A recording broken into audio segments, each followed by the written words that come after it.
Ba't may dala kang pampalo, inini? Ha? Ne, ba't may dala kang pampalo? Maraming huli si papa mo?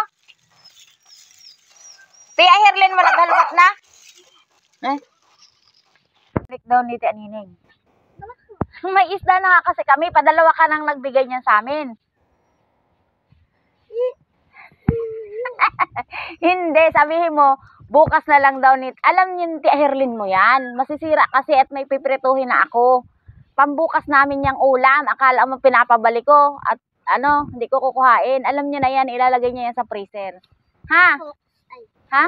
Kasi, ang dami ko, may dala si Tricia kanina, padalawa ka na. O, ay di masasayang lang, di namin mauulam. Di bukas, kukuhanin ko na yan dun sa freezer.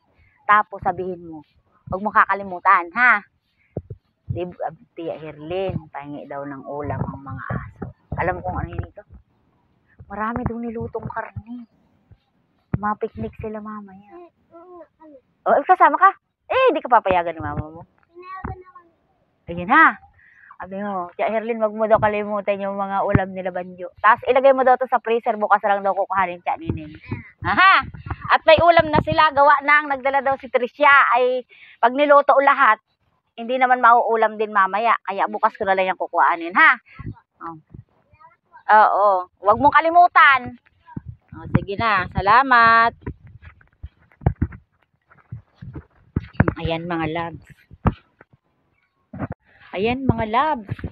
Natatawa ako dun sa aking pamangkin kasi akala niya pinababalik ko yung isda at ayaw ko. Kaya ayaw niyan sumunod kasi bigay yun ni Herlin.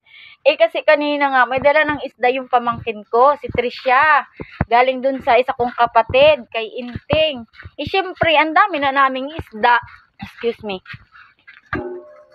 Hala, ang dami na naming isda, ipakikita ko sa inyo. Ayan o. O, diba? O.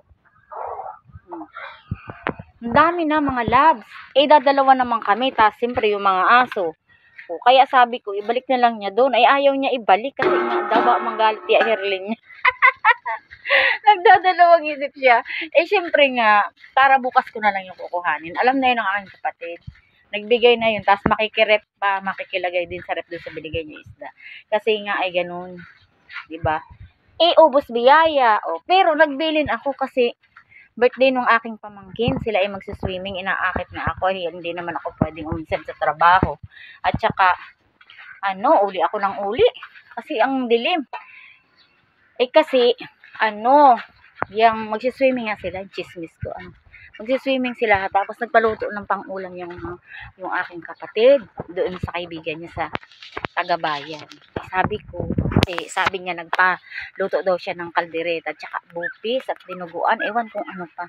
Eh sabi ko, bigyan kami. Binilin ko dun din sa aking pamangkin kay na padalhan ng ulam ang mga aso. Ay, sosyal!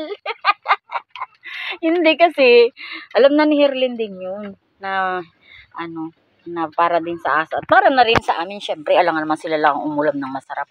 Eh may kaldereta, sarap pa naman din magluto nung kaibigan niya na nagtitinda sa palengke. Kaya nagbili na ako, sana hindi makalimutan. Shout out dun sa nagpaluto ng ulam. Baka naman karne yan kasi bigyan nyo kami. Yun lamang, bye bye, thank you for watching.